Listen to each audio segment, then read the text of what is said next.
Hello दोस्तों, आप सभी का स्वागत है। अगला एक्ट था 1919 का भारतीय शासन अधिनियम। इसमें भी ब्रिटिश संसद द्वारा कुछ संशोधन किया गया। यह भी देखा गया कि कुछ भारतीयों को अपने तरफ आकर्षित किया जाए। तो इसमें सर्वप्रथम जो है भारतीय ईसाई को, भारतीय सिखों को, आंग्ल भारतीय को भी पृथक निर्वाचन का अधिकार दिया गया। महिलाओं को मताधिकार का अधिकार दिया गया। प्रांतों में द्वैत शासन लगाया गया। आइए एक एक कर हम जानते हैं। सर्वप्रथम जो है यह 1919 का भारतीय शासन अधिनियम कहलाया। और इसमें जो है सबसे पहले जो है प्रावधान किया गया कि प्रांतों में द्वैध शासन लाया जाए। अब द्वैध शासन क्या है पहले ये भी जानिए। द्वैध शासन का अर्थ होता है कि प्रशासन में एक तरफ ब्रिटिश का प्रतिनिधि हो, दूसरा भारतीयों का प्रतिनिधि भी हो और मिलजुल कर शासन चलाना। यानी वायसराय को भी अधिकार होगा और भारतीय को भी अधिकार होगा। और इसमें जो है कुछ आरक्षित होंगे जो इस पर वायसराय का अधिकार होगा और कुछ आरक्षित नहीं होंगे जिसके बारे में प्रशासन चलाने में, सहयोग करने में वह भारतीयों के हाथों में होगा। तो सबसे पहले प्रांत में द्वैध शासन लाया गया, केंद्र में नहीं, प्रांत में। उसके बाद क्या किया गया कि सर्वप्रथम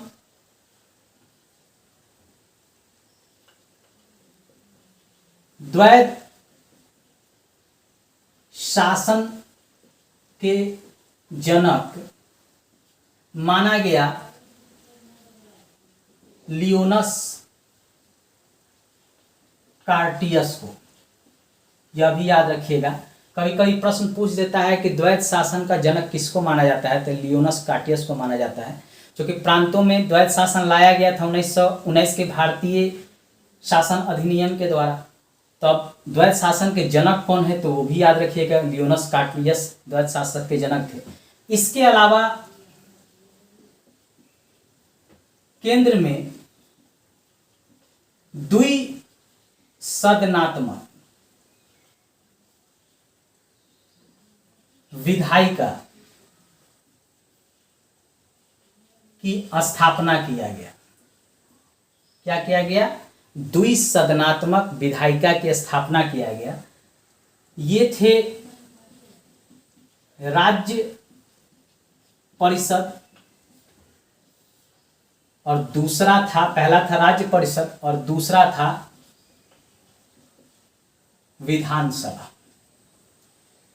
आगे चल के केंद्र में लोकसभा और राज्यसभा बना और राज्य में विधानसभा और विधान परिषद बना। यहीं से शुरुआत एक तरह से हो गया था, ये समझ लीजिए। यहीं से नींव पड़ा था। आगे जो है जब भारतीय संविधान का रचना हुआ तो लोग केंद्र का प्रशासन चलाने के लिए लोकसभा, राज्यसभा और साथ साथ राष्ट्रपति को भी उसमें शामिल कर दिया गया किसी भी कानून को बनाने के लिए। लोकसभा और राज्यसभा में पारित होता है और राष्ट्रपति उस पर क्या करते हैं, हस्ताक्षर करते हैं तो कानून बन जाता है। राज्य में जो है विधानसभा, विधान परिषद लाया गया और राज्यपाल जब उस पर साइन करते हैं तो फिर वह कानून बन जाता है। एक तरह से ये इसी समय से शुरुआत माना जा सकता है। इसके अलावा सिखों, ईसाइयों, ये सब भारतीय हैं। इसके अलावा आंग्ल भारतीयों को पृथक निर्वाचन का अधिकार दिया गया। मतलब एक तरह से पहले तो 1909 में मुसलमानों को पृथक निर्वाचन का अधिकार दे दिया गया, तो मुसलमानों का अंग्रेजों ने समर्थन प्राप्त कर लिया। अब यहाँ सिखों, भारतीय ईसाइयों, आंग्ल भारतीयों का भी सहयोग प्राप्त करने के लिए उनको भी पृथक निर्वाचन का अधिकार दिया गया, यानी फूट डालो और शासन करो। इसके अलावा महिलाओं को भी भारतीय महिलाओं को मतदान का अधिकार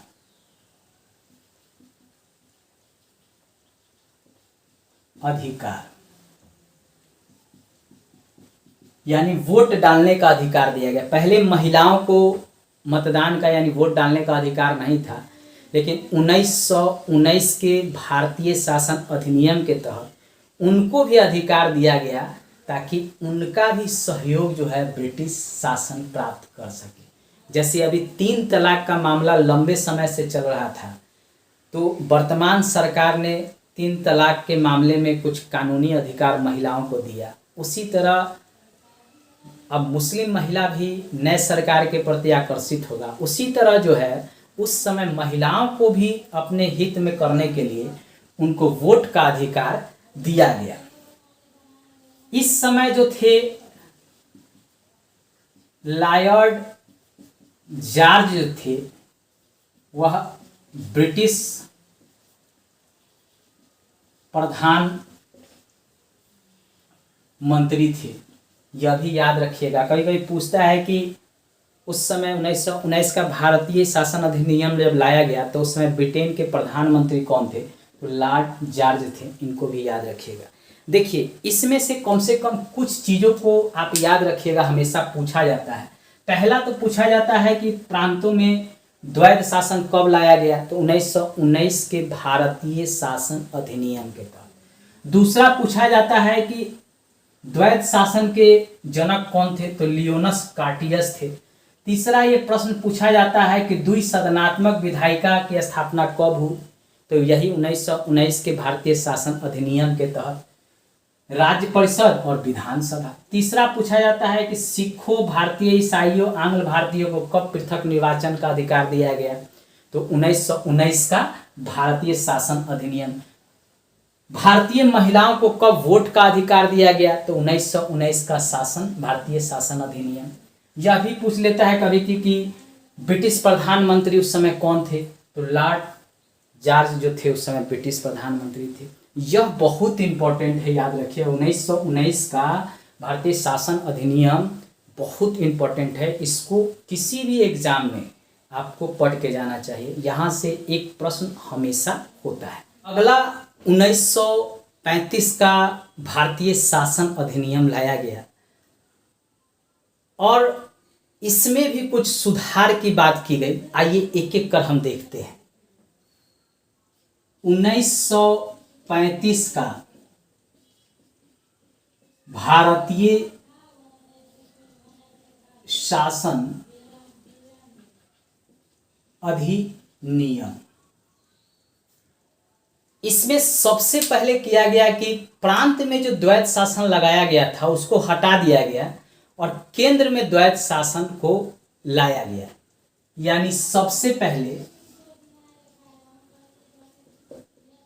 प्रांत से द्वैध शासन की समाप्ति, केंद्र में द्वैध शासन लागू। ये बार बार पूछता है कि किस भारतीय शासन अधिनियम द्वारा प्रांत में द्वैध शासन लाया गया, तो 1919 के भारत शासन अधिनियम। और केंद्र में कब द्वैध शासन लाया गया, तो 1935 का भारत शासन अधिनियम। ये याद रखिएगा। इसमें जो था 121 अनुच्छेद और 10 अनुसूचियां को लाया गया था। इसके अलावा इसमें अखिल भारतीय संघ बनाने की बात की गई थी, अखिल भारतीय संघ। अब इस अखिल भारतीय संघ का अर्थ क्या है कि कहा गया कि इसमें जो ब्रिटिश के 11 प्रांत हैं, 6 चीफ कमिश्नर हैं और देसी राज्य हैं, इन सभी को मिलाकर अखिल भारतीय प्रांत का गठन किया जाए। कौन कौन शामिल था? 11 ब्रिटिश प्रांत प्लस 6 चीफ कमिश्नर प्लस देसी रियासत। लेकिन ऐसा नहीं हुआ, क्योंकि ये देसी रियासत जो है ये शामिल होने के लिए तैयार नहीं थे। बाद में जब देश आज़ाद होता है तो कुछ देसी रियासत को सरदार वल्लभ भाई पटेल जो है बलपूर्वक भारत में शामिल करते हैं। यह भी हम नेक्स्ट वीडियो में आपको पढ़ाएंगे। यहाँ यह जान लीजिए कि ये देसी रियासत के शामिल न होने के कारण अखिल भारतीय संघ की स्थापना नहीं हो सका था। कभी कभी ये प्रश्न जो है घुमा के पूछ देता है, तो उसके समय याद रखिएगा। इसके अलावा इसमें संघीय न्यायालय की स्थापना बात भी कहेगी। संघीय न्यायालय का अर्थ है कि पूरे भारत के लिए एक न्यायालय हो। क्योंकि आपको याद है कि 1773 के रेगुलेटिंग एक्ट के तहत कलकत्ता में एक उच्चतम न्यायालय की स्थापना हुआ था, जिसके मुख्य न्यायाधीश इम्पे उस समय थे। तो अब कहा गया कि एक अखिल न्यायालय की स्थापना हो, लेकिन सर्वोच्च जो कहा गया वह प्रीवी काउंसिल लंदन ही बना रहेगा।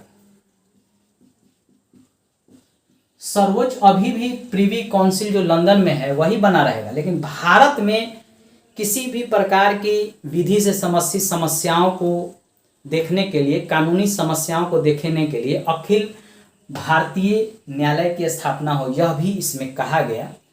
इसके अलावा भारतीय साख यानी मुद्रा को नियंत्रण करने के लिए भारतीय रिजर्व बैंक की स्थापना की गई। भारतीय रिजर्व बैंक की स्थापना इसी समय किया गया। यह याद रखिएगा, भारतीय रिजर्व बैंक की स्थापना भारतीय साख को नियंत्रित करने के लिए, मुद्रा को नियंत्रित करने के लिए 1935 के भारतीय शासन अधिनियम के तहत ही किया गया था। इसके अलावा सांप्रदायिक निर्वाचन का विस्तार किया गया। अब विस्तार करके किसको किसको दिया गया, तो इसमें दलित को शामिल किया गया, महिला को शामिल किया गया, इसके अलावा मजदूर को शामिल किया गया। यह मुख्य रूप से भारतीयों को आपस में लड़ाना और अपना फूट डालकर शासन को चलाना ब्रिटिश का मुख्य उद्देश्य था। इसीलिए यहाँ पे जो SC ST हैं उनको जो है यह अधिकार दिया गया सांप्रदायिक निर्वाचन का, और उनका मत, उनका सहयोग प्राप्त करने के लिए, भारतीय महिलाओं का सहयोग प्राप्त करने के लिए, भारतीय मजदूर का सहयोग प्राप्त करने के लिए यह अधिकार उनको दिया गया। इसके मताधिकार का विस्तार किया गया, यानी अब जो है कुछ और लोगों को मत देने के लिए यानी वोट देने का अधिकार उनको दिया गया। 1935 के भारतीय शासन अधिनियम के द्वारा इस बर्मा को, जो अभी वर्तमान में म्यांमार के नाम से जाना जाता है, उसको अलग कर दिया गया भारत से। यह भी याद रखिएगा कि पूछता है कि बर्मा को भारत से कब अलग किया गया, तो 1935 के भारतीय शासन अधिनियम द्वारा अलग कर दिया गया, यानी ये क्षेत्र जो है भारत से अलग हो गया। यह अलग देश बन गया भविष्य में, और यह अलग देश बन गया। अब जो है भारत का भी विभाजन कर दिया जाएगा, क्योंकि हिंदू और मुस्लिम के बीच फूट डालो की शुरुआत 1909 से ही शुरू कर दिया गया था, माले मिंटो सुधार के तहत मुसलमानों को पृथक निर्वाचन देकर। और उसके बाद जो है धीरे धीरे जो है हिंदू और मुसलमानों के बीच जो है तनाव बढ़ता गया। और बाद में एक समय ऐसा आया कि जिन्ना के नेतृत्व में पाकिस्तान की मांग होने लगी, यानी भारत से अलग होकर एक नया देश निर्माण की बात होने लगी, और उस पर सहमति भी बना। तो उसके लिए भारतीय स्वाधीनता अधिनियम 1947 लाया गया, और इसके तहत कहा गया कि भारत से एक नया देश पाकिस्तान का निर्माण किया जाएगा अलग करके। और चूंकि उस समय वायसराय माउंटबेटन थे,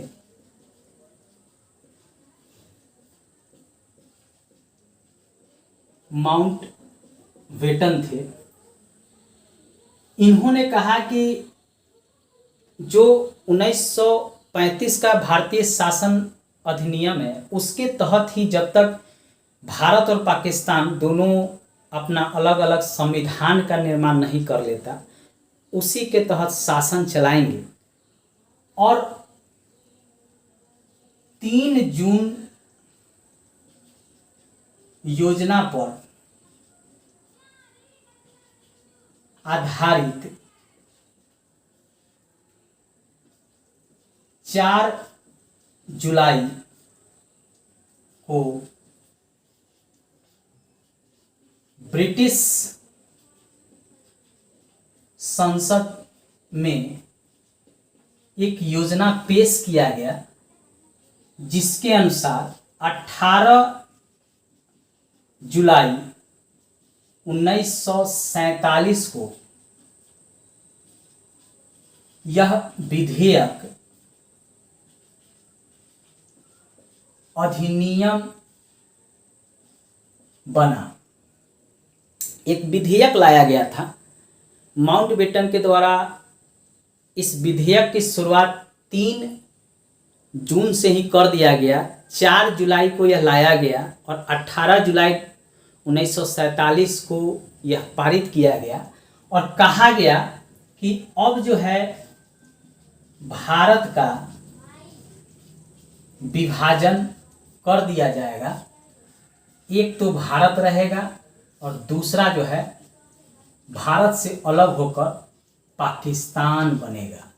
पाकिस्तान की मांग जोरों से जिन्ना के द्वारा किया जा रहा था कि यह एक पृथक देश मुसलमानों को भी मिले। उसके तहत किया गया कि भारत का ये वाला क्षेत्र और ये बांग्लादेश जो अभी है, वह दोनों मिला के एक नया देश पाकिस्तान का निर्माण किया गया। अब पहले ही म्यांमार जो है 1935 के अधिनियम के तहत अलग कर दिया गया, यानी ये क्षेत्र तो 1935 के भारतीय शासन अधिनियम के तहत अलग हो गया, यानी ये भाग पहले ही भारत से अलग। अब जो है पाकिस्तान की मांग के कारण जो है ये पश्चिमी क्षेत्र और ये पश्चिम बंगाल से सटा हुआ बांग्लादेश यानी पूर्वी पाकिस्तान दोनों मिला के एक देश का निर्माण किया गया। और 15 अगस्त 1947 को विभाजन कर दिया गया। 14 अगस्त को पाकिस्तान अपनी स्वतंत्रता दिवस मनाता है और 15 अगस्त को भारत मनाता है। अब इसके तहत यह भी कहा गया कि जो भारतीय रियासत हैं वह अपनी इच्छा अनुसार चाहे तो भारत में शामिल हो जाए या चाहे तो पाकिस्तान में शामिल हो जाए। मतलब ब्रिटिश जाते जाते भी क्लियर करके नहीं गया। यही कारण है कि आज भी जम्मू कश्मीर का कुछ हिस्सा भारत के पास है, कुछ हिस्सा पाकिस्तान के पास है, कुछ हिस्सा पे चाइना का कब्जा है। यानी जो ये भारत का ऊपर वाला क्षेत्र है ये कश्मीर का, इस पे इधर से जो है चीन कब्जा किए हुआ है, इधर से जो है ये पाकिस्तान कब्जा किए हुआ है, इतना भारत के पास है। आज भी विवाद बना हुआ है। तो उसी समय यह फूट डाल दिया है कि भारतीय रियासत इच्छा अनुसार शामिल होंगे। ये नहीं कहा गया कि ये रियासत भारत में शामिल हो जाए, ये रियासत पाकिस्तान में शामिल हो, ऐसा नहीं। जो भी भारतीय रियासत है वह अपनी इच्छा से जिस देश में शामिल होना चाहे उसमें शामिल हो जाए। इसके अलावा नया संविधान तक 1935 के अधिनियम द्वारा शासन चलावा। 1935 के अधिनियम द्वारा ही जब तक इनका नया संविधान भारत और पाकिस्तान का नहीं बन जाता है तब तक शासन चलेगा। इसके अलावा यह भी कहा गया कि राष्ट्रमंडल का सदस्य दोनों देश की स्वेच्छा पर निर्भर है, चाहे तो शामिल हो चाहे तो नहीं हो। यानी राष्ट्रमंडल का सदस्य अपनी इच्छा अनुसार शामिल होने का, यानी अगर आपको राष्ट्रमंडल का सदस्य बनना है तो आपके इच्छा पे है। आप चाहिए तो शामिल होइए, नहीं चाहिए तो मत होइए। अभी भी वर्तमान में भारत जो है राष्ट्रमंडल का सदस्य है। दोस्तों, आज हमने आपको डिटेल से भारतीय संविधान के निर्माण से पहले किस तरह ब्रिटिश काल में कई एक्ट लाए गए, फिर भारतीय शासन अधिनियम कई लाए गए, जिससे चरम रूप से भारतीयों को स्वतंत्रता मिला, प्रशासनिक अधिकार मिला। इन सब बारे में मैंने डिटेल से आपको बताया। मैंने इसे 3 पार्ट में लेकर आपके सामने आया हूँ ताकि जो है यह वीडियो काफ़ी लंबा ना हो और आप एक एक को आसानी से समझ सके। इससे विभिन्न एग्जाम में प्रश्न पूछे जाएंगे, चाहे वह कोई पीसीएस हो, एसएससी बैंकिंग, रेलवे हो, बीपीएससी हो, यूपीएससी हो, यूपीपीसीएस हो, यूपीएससी हो, इन सभी में इससे प्रश्न जो है कहीं ना कहीं से पूछ लिए जाएंगे। इसलिए आप मेरे प्ले लिस्ट में जाकर इनको ज़रूर देखिएगा। इसके अलावा ज्योग्राफी, हिस्ट्री, साइंस, मैथ से भी संबंधित कुछ वीडियो हैं, उसको भी आप मेरे प्ले लिस्ट में जाकर देख सकते हैं। अच्छा लगे तो लाइक, सब्सक्राइब और शेयर कर दीजिएगा। धन्यवाद दोस्तों।